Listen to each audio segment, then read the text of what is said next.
Galera, nós estamos aqui hoje com o Wagner e ele vem falar um pouco da Agência Mural de Jornalismo das Periferias. Wagner, muito obrigado. Obrigado a você. O bom filho sempre a casa torna, né? Eu sou jornalista, me formei em jornalismo aqui pelo Mackenzie em 2012 e já há alguns anos eu estou à frente da Agência Mural de Jornalismo das Periferias. Eu cresci, eu sou baiano, né? O sotaque não nega, e aqui em São Paulo, durante boa parte da minha infância eu morei em favelas, né? Eu morei por mais de 10 anos em Paraisópolis, que é a maior favela de São Paulo, durante a graduação de jornalismo aqui no Mackenzie. E era muito complicado perceber que o noticiário não representava aquilo que eu era, aquilo que minha família era, aquilo que os meus amigos eram. Então, todos os dias, os jornais policialescos estavam dizendo que os jovens eram os marginais, ou então que a periferia era basicamente um campo de guerra.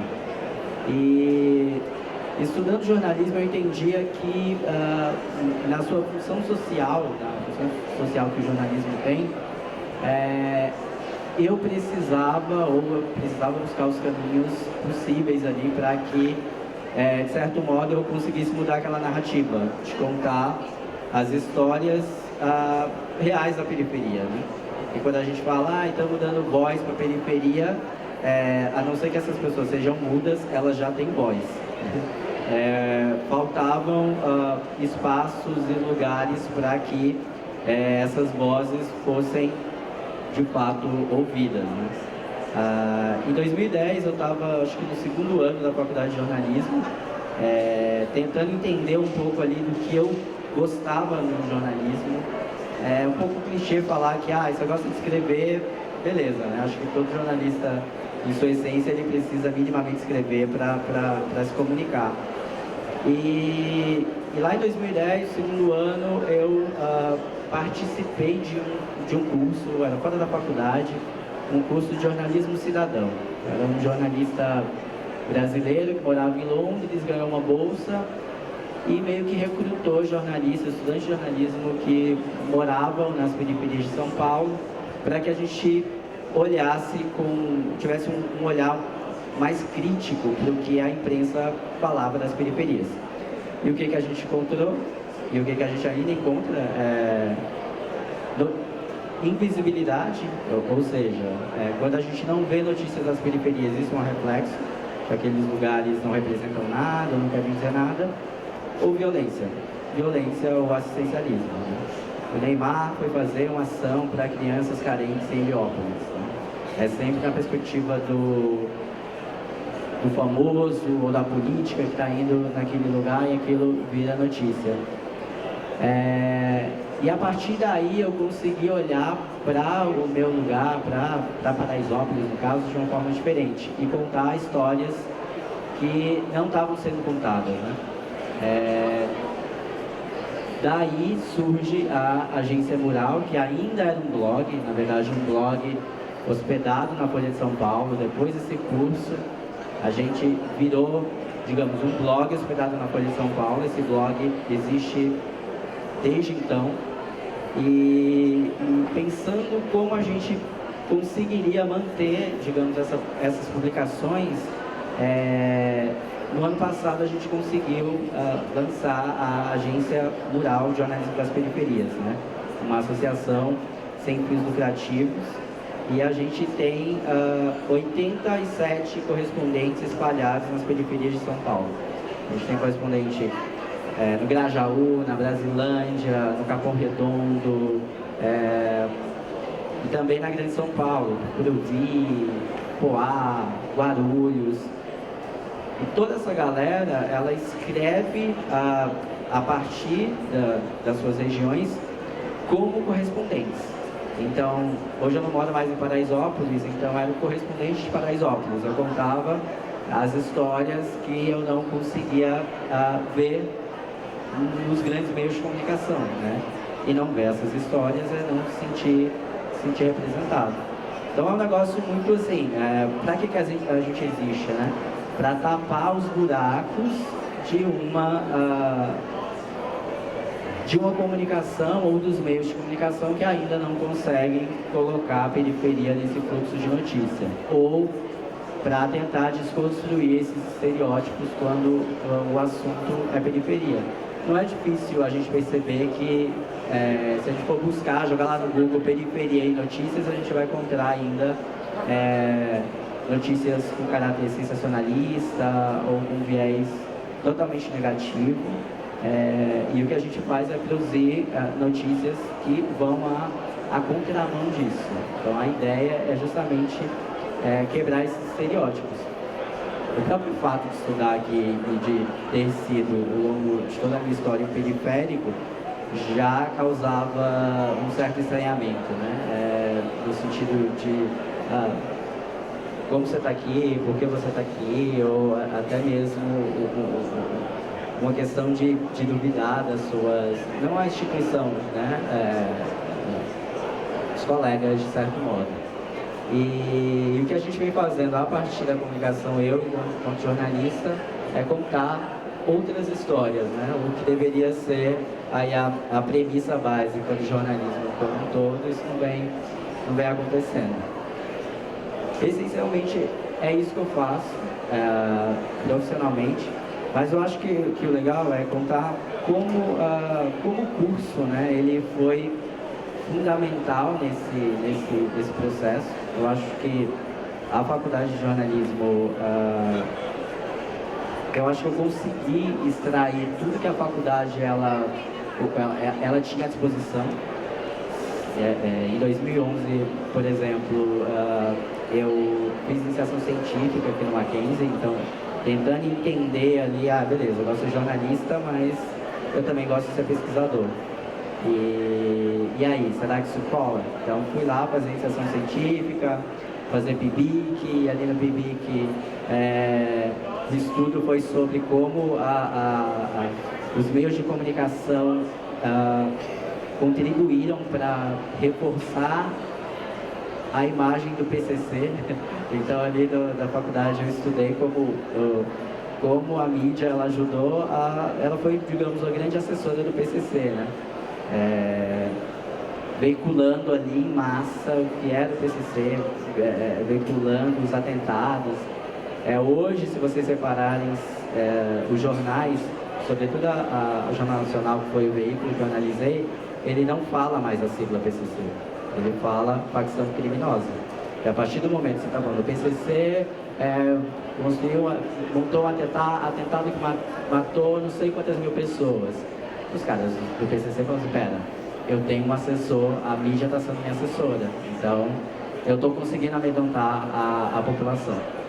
Isso, né, digamos, era a minha hipótese que eu descobri a partir desse trabalho jornalístico, desse trabalho de iniciação científica. Mas o mais louco assim, de fazer jornalismo é que é uma área que te permite transitar ali por diferentes caminhos, né? Eu sabia que eu gostava de escrever, mas eu só fui entender que televisão não é para mim quando eu comecei a fazer o estágio. E ali nos estágios, o que era muito difícil também, porque estudar à tarde no Mackenzie e conseguir um estágio de manhã ou à noite também era um negócio muito louco, louco de difícil. Mas eu acho que eu consegui ali transitar por diferentes áreas do jornalismo até entender mesmo o que eu gostava e o que eu não gostava. E hoje é muito louco pensar que você está empreendendo o que eu faço, isso, tipo, junto com 6 pessoas, a gente está empreendendo, montando um negócio, e o quão isso é desafiador, mas ao mesmo tempo é muito massa, porque eu estou fazendo exatamente o que eu descobri que eu gosto de fazer, né? Que é escrever, é contar as histórias que eu queria ver e que eu não via, e agora eu estou sendo responsável por isso. Então, isso é muito massa, assim, né? Eu acho que ninguém vai ser rico fazendo jornalismo, né? A não ser que você vire uma celebridade, que é o que a gente vê aí, um monte de jornalista inclusive que namora para, né, ter ainda mais possibilidades. Mas eu tenho estado feliz com o que eu faço, assim, apesar de na graduação todos os professores falarem: olha, vocês não vão ganhar dinheiro, o mercado está difícil. Mas a gente está aí tentando contar boas histórias e mudar, no meu caso, a imagem que a galera tem das periferias. Que bacana. E alguém tem alguma pergunta?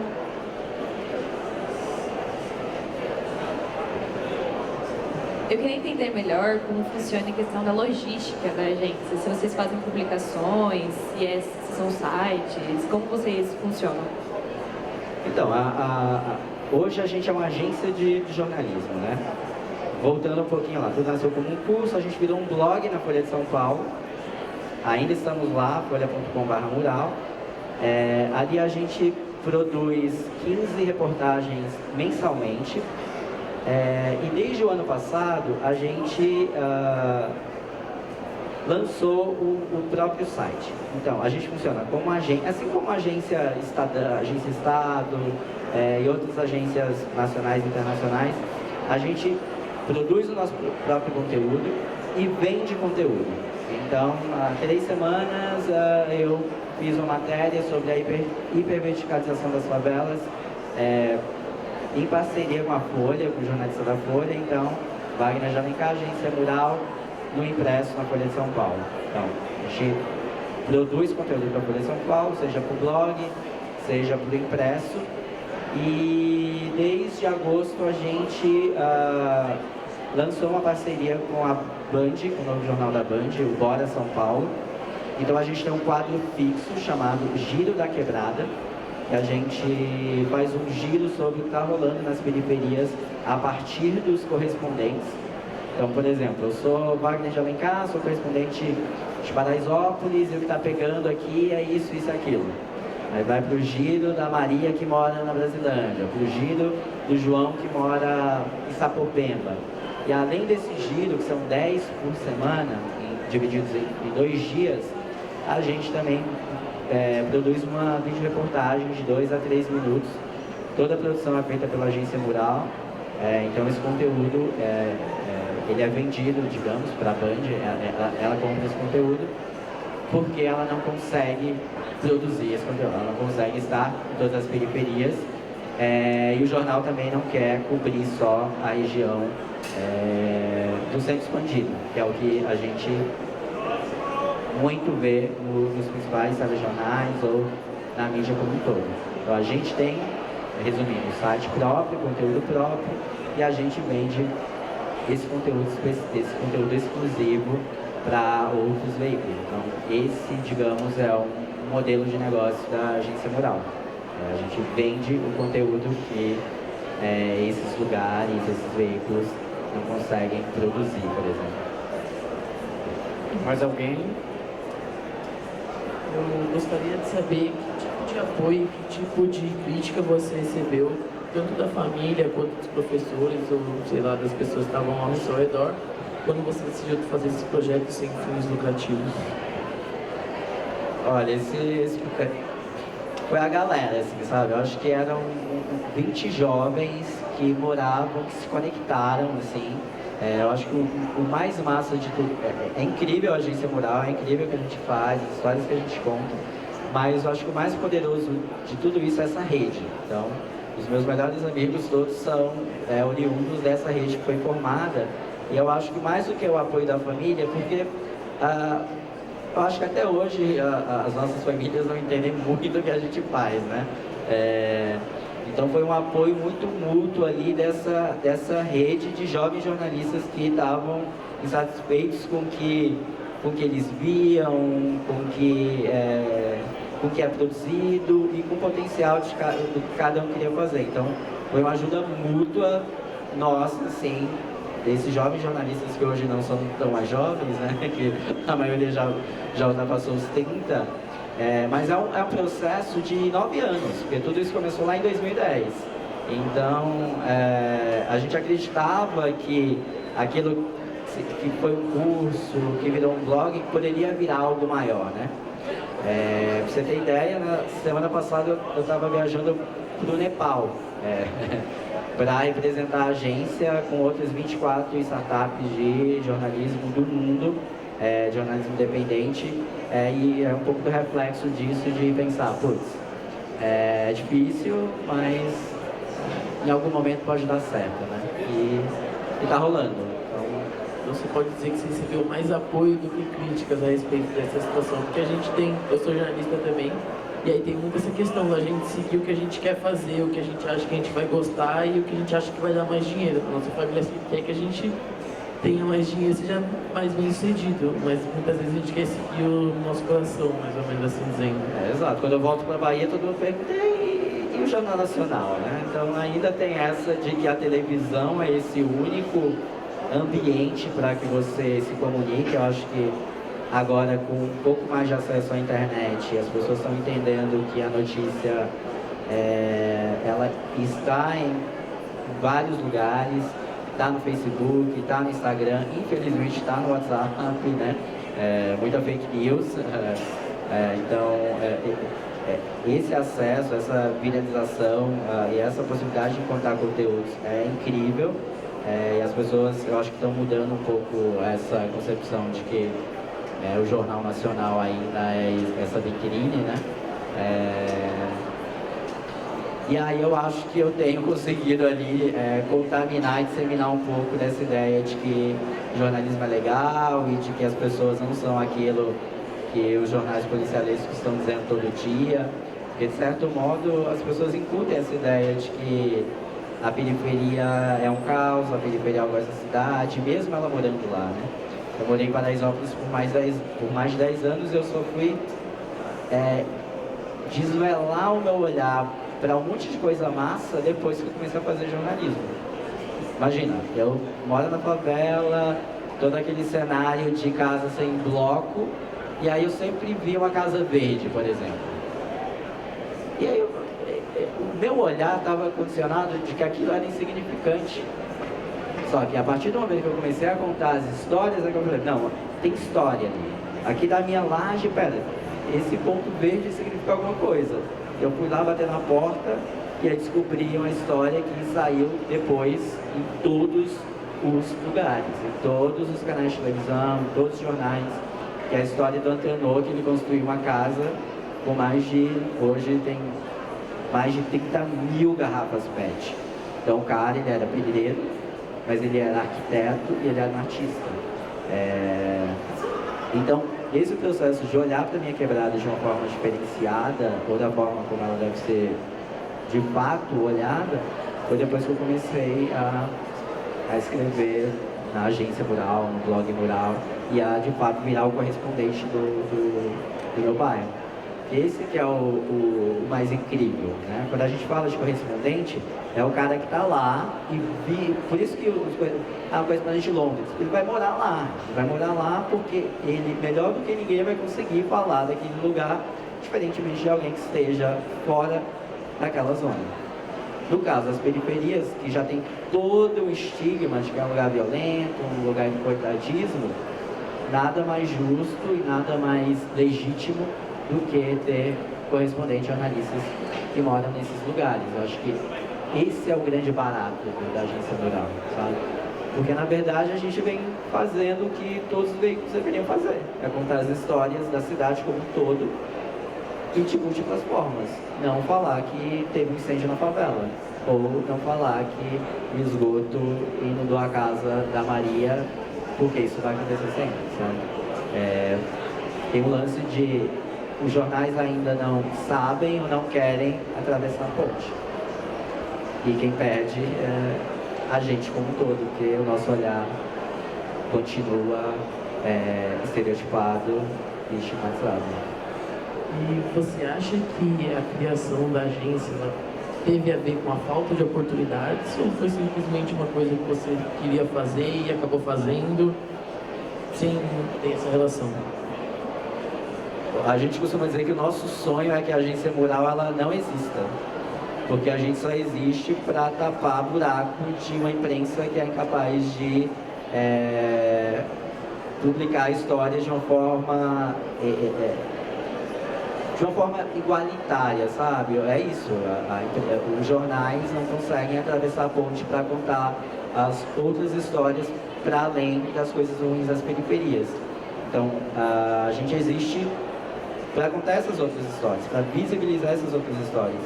E aí eu sempre falo, nosso sonho é não existir, para chegar um momento em que todos os jornais, sobretudo os grandes jornais, que têm uma circulação grande, os jornais da televisão, eles consigam cobrir a cidade da forma como ela deve ser, né? Então, jogar a periferia nesse limbo de coitadismo ou de estereótipos.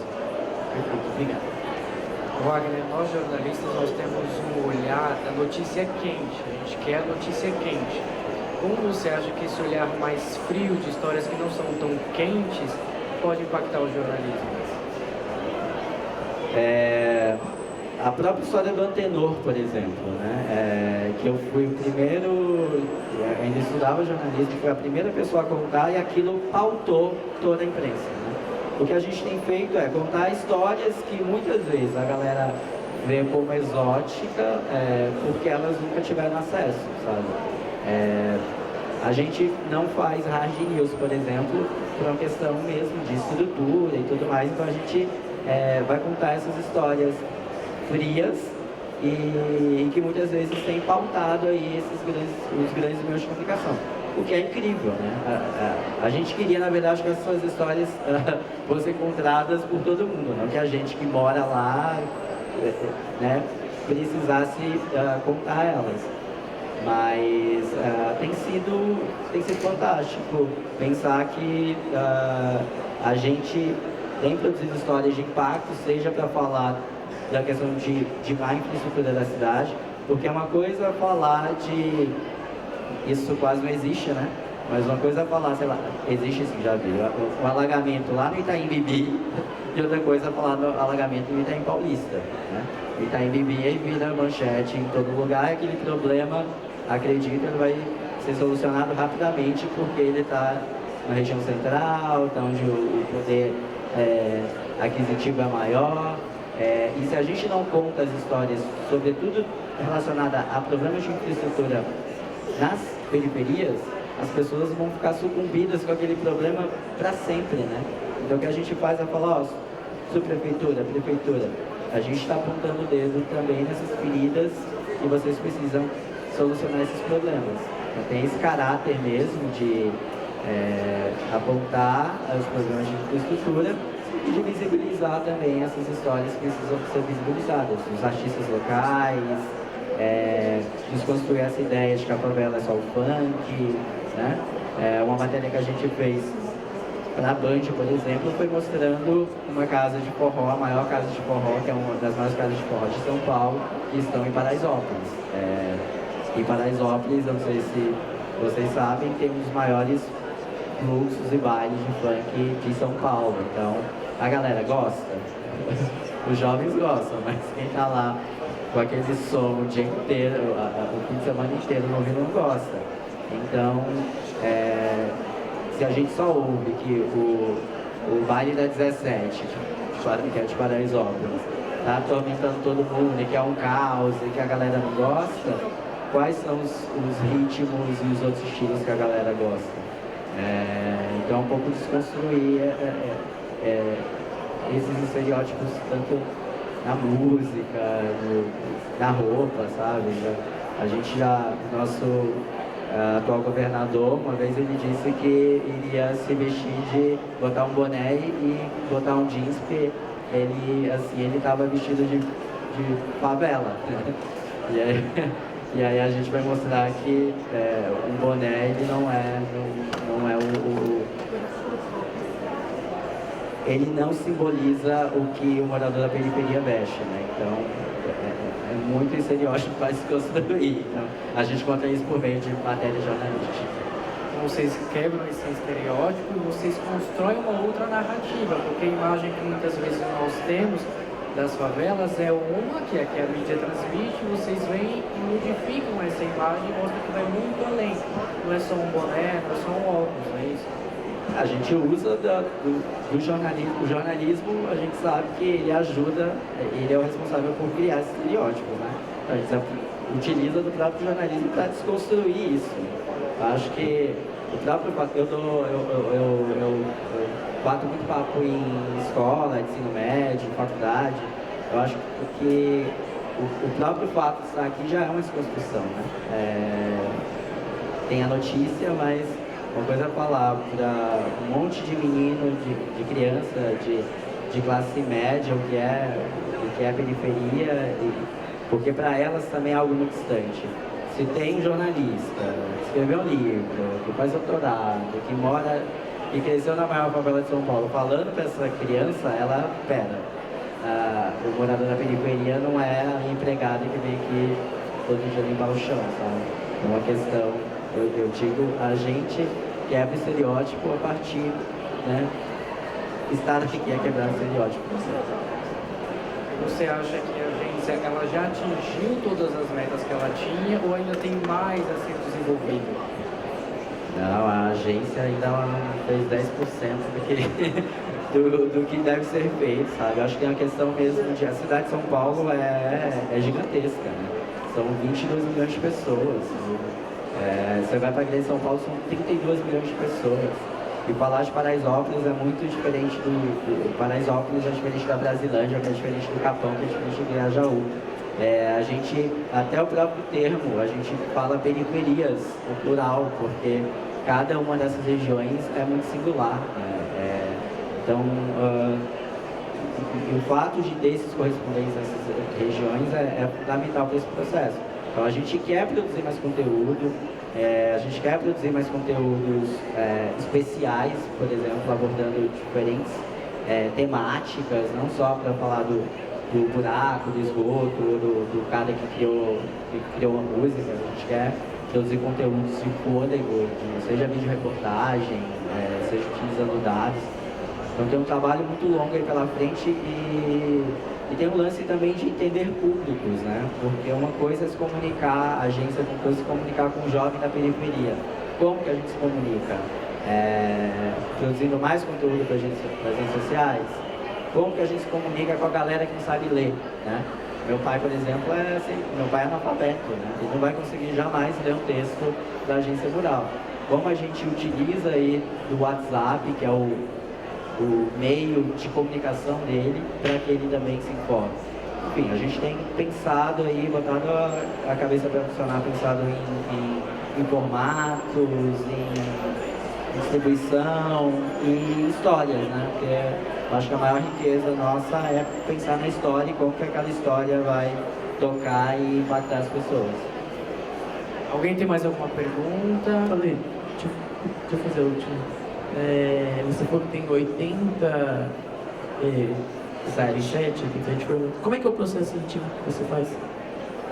Então, essas pessoas. Então, só para vocês entenderem um pouco o fluxo, assim, a Agência Mural, ela tem 6 pessoas que trabalham full time, então equipe de editores, de co-diretores e 7 pessoas e mais 80 correspondentes.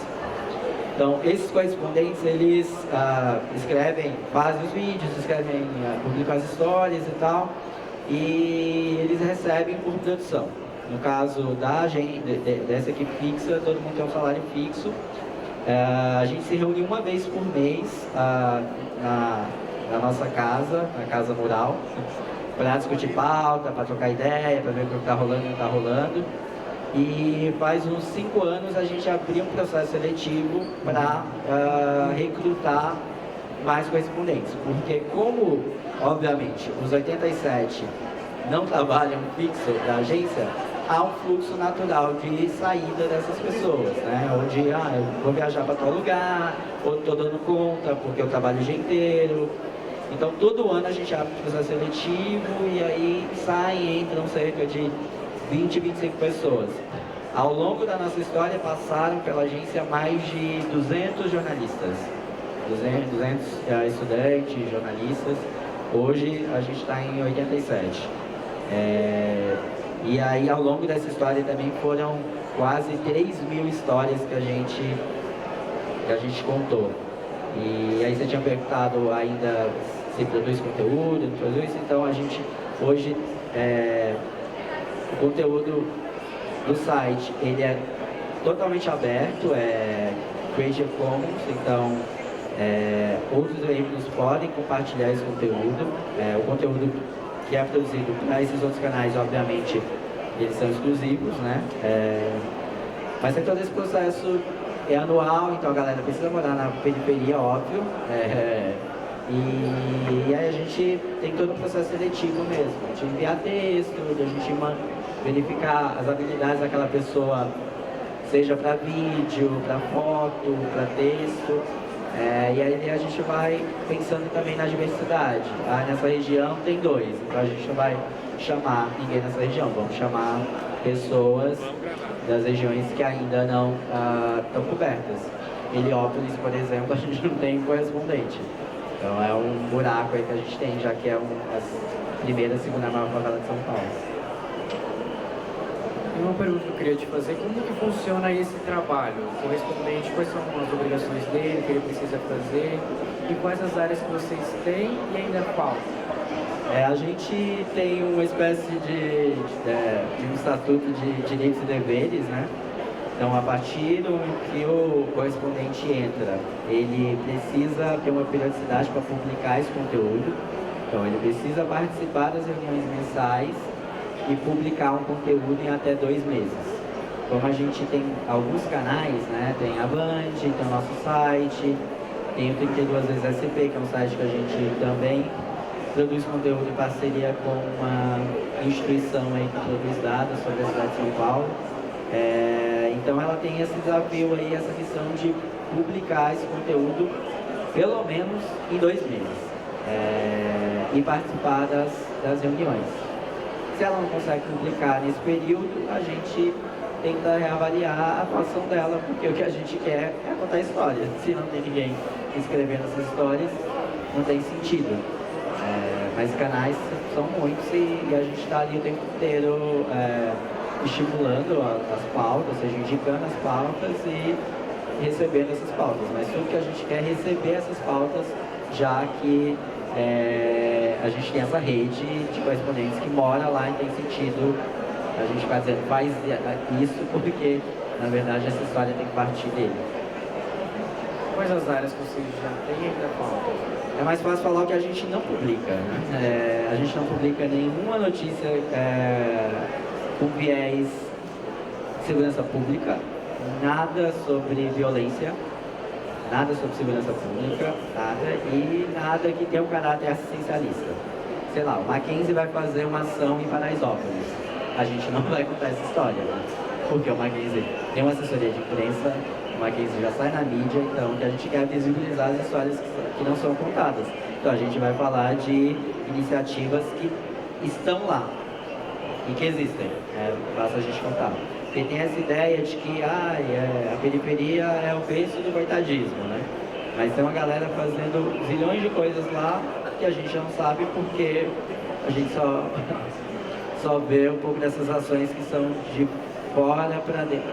De fora para dentro. A gente, ok, né? O que a gente publica e legitima são tudo que é de dentro para dentro. Então, o empreendedorismo que é de lá para lá. Então, se a ONU for fazer uma ação lá com as crianças de Heliópolis, a gente não vai contar. A gente recebe um monte de release, um monte de e-mail, mas são histórias que a gente não conta. Então, nada de violência e nada que seja de fora para dentro. Alguém tem mais alguma pergunta? A gente tem um projeto aqui no segundo semestre do Mackenzie que nós fazemos em uma das matérias uma revista. E esse semestre eu propus para o professor de fazer sobre futebol na periferia. E ele achou muito interessante, ele falou assim, acredito que é um interesse do público de ver, né? Porque querendo ou não, é da periferia que saem muitas estrelas, principalmente do futebol. E eu quero saber como tem sido o retorno do público para vocês. Se tem sido grande parte da periferia, se o povo de classe média alta ou classe alta, enfim, tem dado esse retorno para vocês. Acho que o grande desafio da agência mural é, de fato, o engajamento. Né? Não só a agência mural, como o jornalismo como um todo. Como engajar e como identificar e chegar nesse público, o público-alvo. Agora, a gente tinha a ingenuidade de achar que o nosso público era a periferia como um todo, mas não, porque a periferia ela é diversa, não existe só pobre morando na periferia, existe rico morando na periferia. Então a gente está no processo hoje de identificar mesmo o nosso público-alvo. Então, acredito que a gente identificou 3 públicos, que são os jovens e adultos e as pessoas mais velhas. E para cada um a gente vai pensar como alcançar essa pessoa da melhor forma possível. É isso, meu pai não sabe ler. Como é que ele vai acessar o site da agência? Ele pode ver os conteúdos que são na Band, por exemplo, né? Já que são um vídeo. Como a gente pode usar o WhatsApp para alcançar esse público que não tem acesso à internet e que não é letrado? Como a gente pode brilhar os olhos do jovem da periferia para além do Godzilla, né? Então, produzindo bons conteúdos. O que tem rolado, então esse é o grande desafio de identificar essa audiência, de alcançar essa audiência, e para chegar nas periferias, a gente, ao longo dos últimos anos, criou alguns projetos offline. Então, a gente criou a Expo Mural. A gente reunia as matérias de uma determinada região lá. A gente reunia as matérias do Grajaú, por exemplo, estava rolando um festival, um evento cultural lá, montávamos um stand, colocando todas essas reportagens, as fotografias dessas reportagens, com os correspondentes de lá. Então, Dona Maria, existe um espaço em que você pode ler conteúdo sobre as periferias de São Paulo, sobre o Grajaú.